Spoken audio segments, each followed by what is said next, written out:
mừng mọi người đến với channel của mình là Long. Và đây sẽ là một series băng đảng roleplay, nhập vai là băng đảng bên server SAG, nghĩa là chơi nghiêm túc, thì nên tôi sẽ quay clip và tôi không stream. Khi nào server đông thì tôi sẽ stream nha mọi người. Còn quay clip tức là tôi sẽ edit hoàn chỉnh những cái khoảnh khắc nào mà nó gọi là tốt đẹp đó, tôi cắt mấy cái khúc dư thừa ra cho anh em xem cho nó để con mắt nghe. Hy vọng SAG có nhiều member để sau này mình có nhiều clip roleplay hơn. Còn series roleplay hạt nó khác với series roleplay easy bên R-Game nha mọi người. Ok, mình vô mình đầu xe một xí thôi. Đầu xe ở đây, khóa cửa lại, khóa cổ xe, khóa xe đàng hoàng. Ok, bây giờ mình sẽ vô. Đủ má, trong này đông nhờ. Đủ má. Tôi chưa biết cách chơi pizza.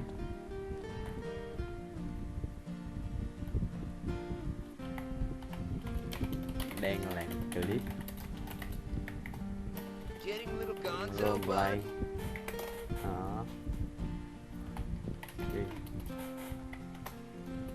Cái này bấm gì để chơi. Độ má, cái bàn pizza trong này, là độ má một cái ổ cá độ nè. Kiếm tiền đi, mình kiếm xí tiền đi. Mình test nha.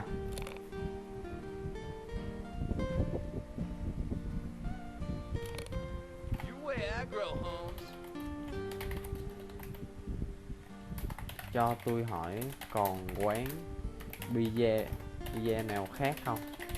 Hay chỉ có quán này mở thôi? Tôi nhớ cái quán bar bên kia vẫn còn mà.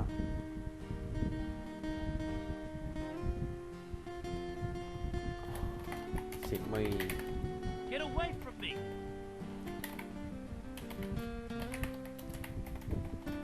Hiểu hành động của Damian. Ok.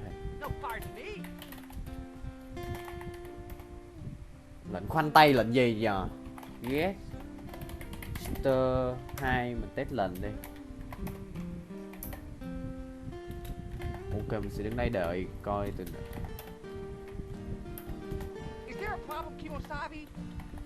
tôi nhớ hồi lâu cái lệnh khoanh tay là đó.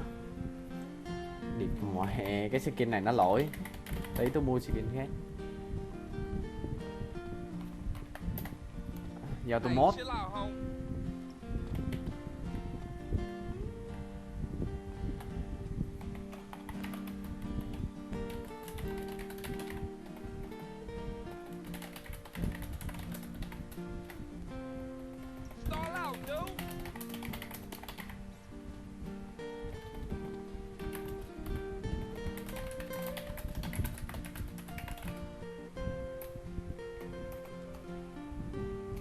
Vậy cho tao biết thôi. Vậy cho kiểu tôi định xịt đúp á.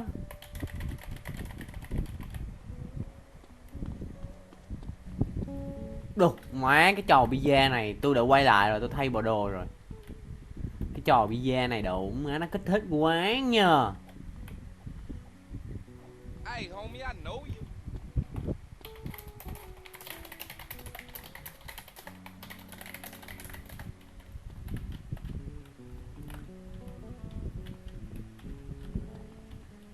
Ok, mình đi cược đi. Excuse me.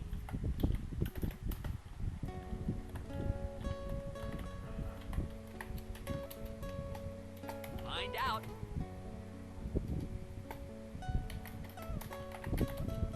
Đủ má, hỏi vậy không ai ấy. Lôi ông điếu ra và chăm thuốc lào đi con mày chiến hả? Tôi thích cái này nè. Đủ má, để hỏi. Gõ tay vào lưng. Đủ má. Phê.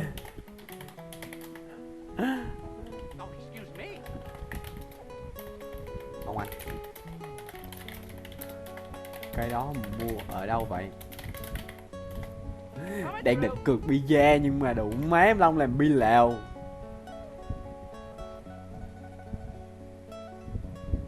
Ai Long, S Long là nhìn Long á, thấy không? Các mấy hàng rồng lấy tiếng Anh. Careful, bro. Ừ, đúng rồi. Tôi muốn mua một điếu, một bộ, đem về nhà sẽ chết.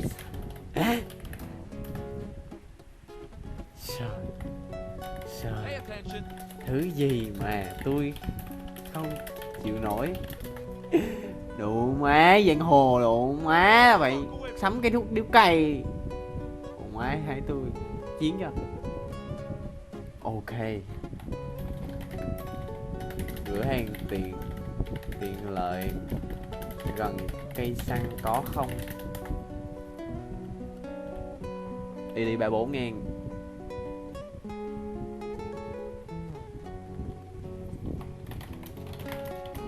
Whoops. Ok, thanh ông anh. Ok, cảm ơn ông anh. Má đi mua cái nào tại tôi đã cái cửa hàng tiện lợi. Xăng đang 80, tôi đang định đổ xăng luôn mà thôi. Còn xăng. Cắt xe, khóa xe vô. Quên nè. Mẹ, cái gì mà khóa giang hồ không mà mấy ông. Xe vĩ như vậy. Cái thói quen tôi là phải khóa xe tôi mới dám đi vô. Thuốc lào, hộp dụng cụ shovel, baseball. Ken là cái gì ta? Ván trượt, chết mẹ. Xét thôi, đủ má. Thuốc lào, đủ má. 10 đô, 10 đồng, 10 đồng, 10 đồng. Sẵn mua một cây điếu rượu vang, bia, nước suối, uống rổ. Rồi mua giấy luôn. Đây đủ má, bán chưa xài đâu nè.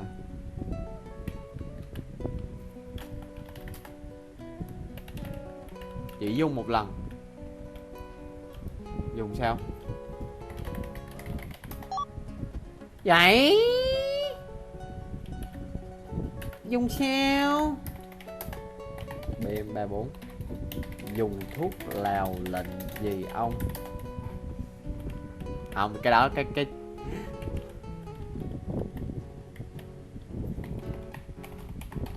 ông biết xài cái ván trượt.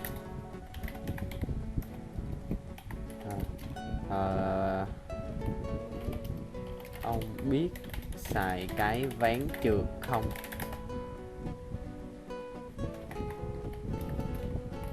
Đang quay clip roleplay thôi. Xí 4 giờ stream.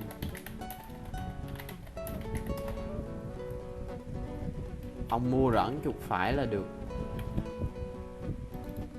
Ván trượt.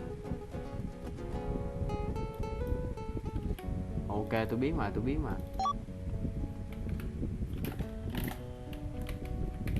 Chuột phải là chuột nào nhờ?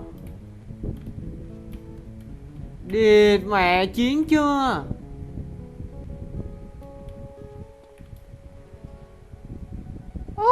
Đồ má, mà nó không chạy luôn nhờ. Nó chịu gì đó hành động.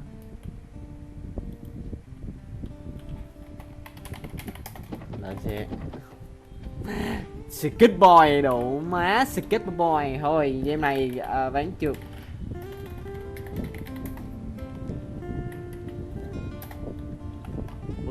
Vứt. Mua thử thôi độ má, ăn chơi mà độ má không tiếc tiền. Đĩ mẹ, chiến chưa? Đi ra nó lên. Ok, tôi đang về nhà nha.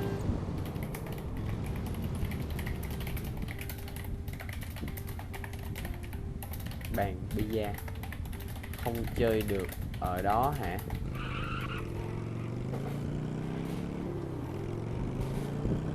Ồ má, bây giờ xách thuốc lào về nhà hút nè. Giờ địa bàn, đây là địa bàn của Jefferson Area và God New Generation. Đủ má.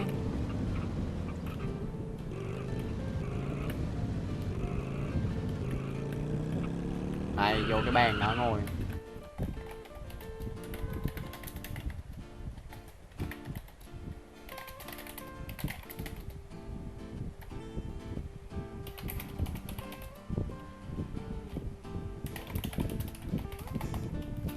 Má vô đây ngồi đợi nó.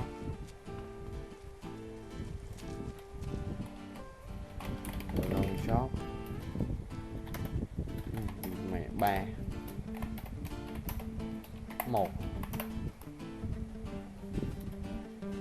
Ngồi đây đi. Từ tôi đi chỉnh cái quạt lại. Nóng quá.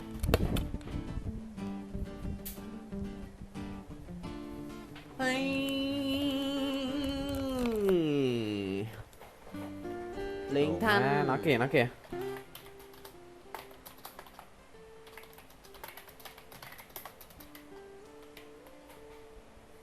Ơi, tao ở đây, tới đây mày. Ui.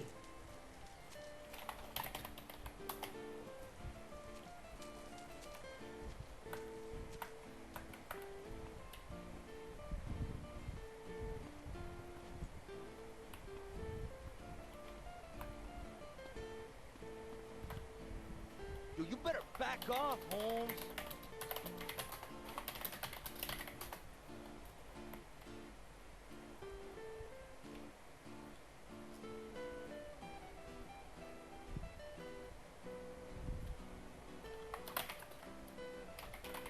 I look cute to you.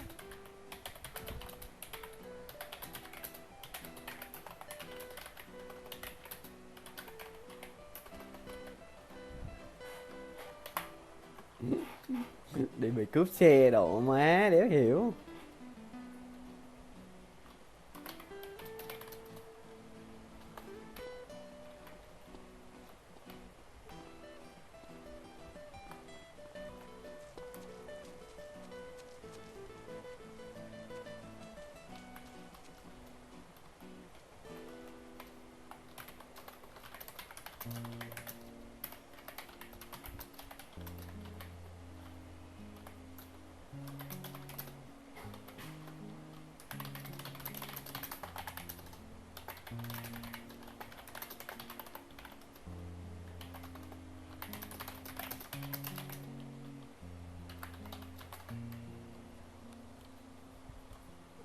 Ok.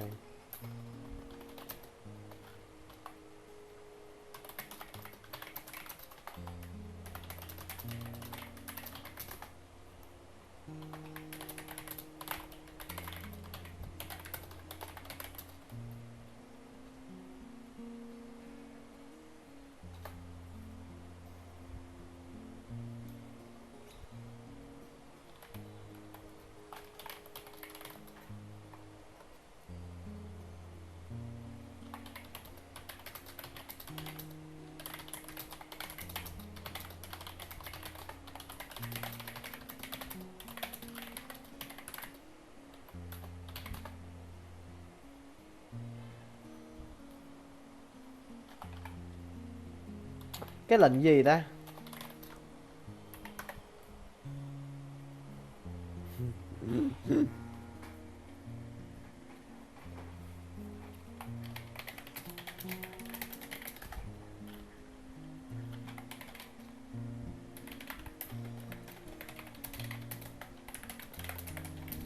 Nó có mối làm ăn hay sao mà súng ống nó nhiều vậy?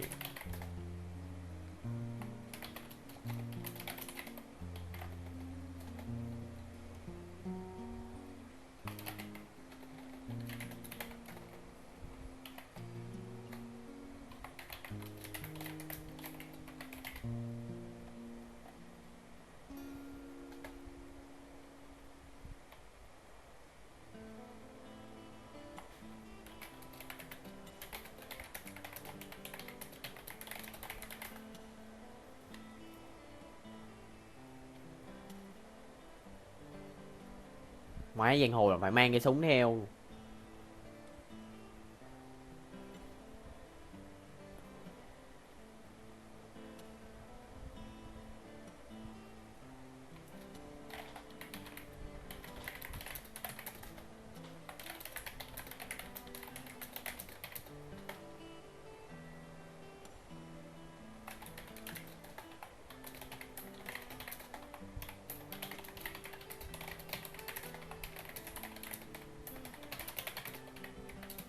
Chứ không kho hàng của bọn khác. You got eyes, man? Tao đang kiếm mối hàng cho riêng bọn mình,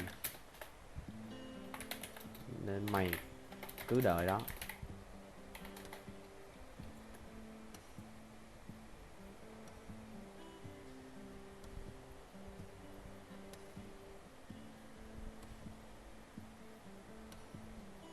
Thử mua nguyên liệu đủ hết đi rồi mình tính. Thử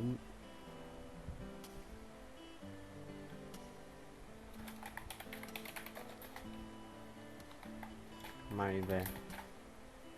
Tao đang có 100 gram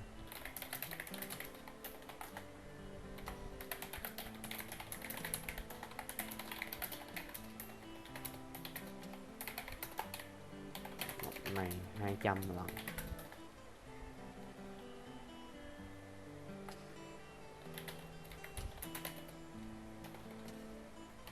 Nay tao mới với mày chuyện làm ăn nhiều thứ. Lồng kiệt đéo on. Nó là thằng đại gia trong đây mà, nhưng anh em không ăn, không dựa sức nhau, không dựa hơi nhau, kết hợp lại cho mạnh thôi.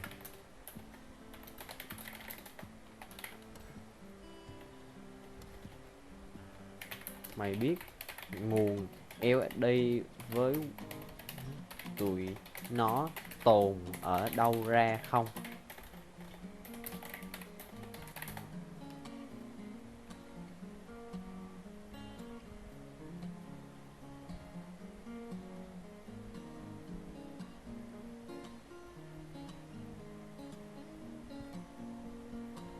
Giờ quét lại đứng hình.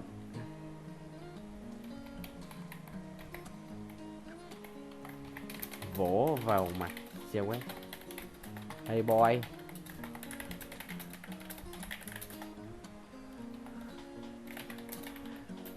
Mày biết chip à? Đồ má, nó chưa rép luôn kìa. Ồ.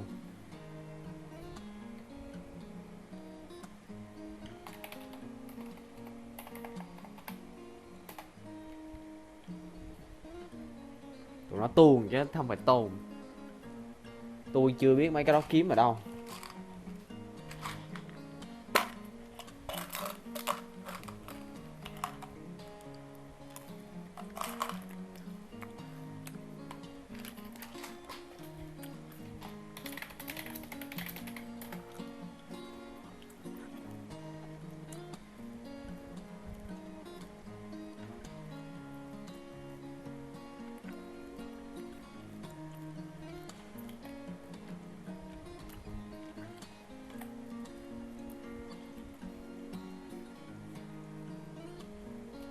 Tôi nghĩ server không cần đầu tư vô FD đây đâu, để cho member tự cứu, đủ má tự đưa nhau về diện. Một thằng FD này là đủ.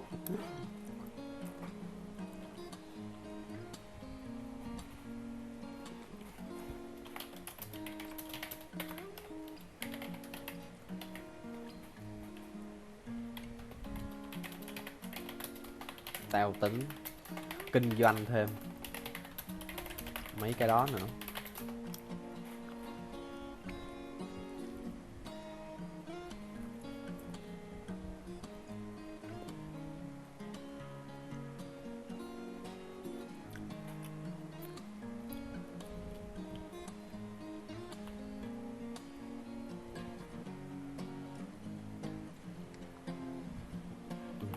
Thôi để tìm hiểu sau.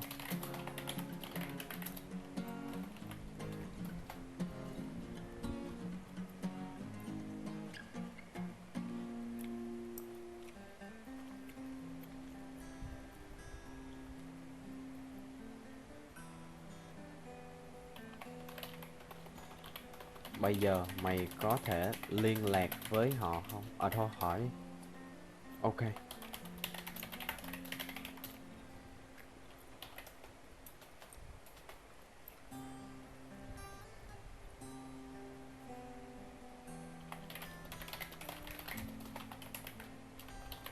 Tối nay tao có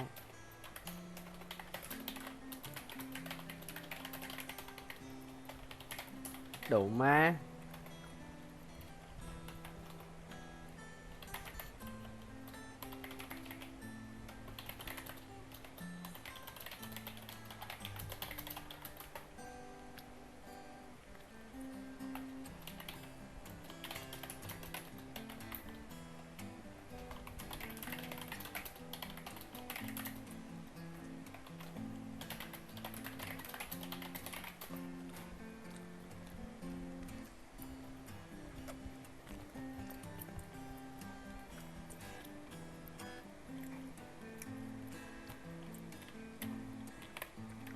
Look at the attitude on this guy.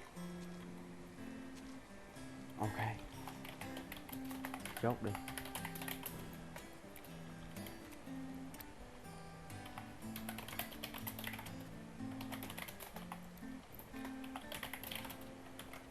Ok. Hey, what's up? Vắng chưa? Đi. Chúng chơi bida.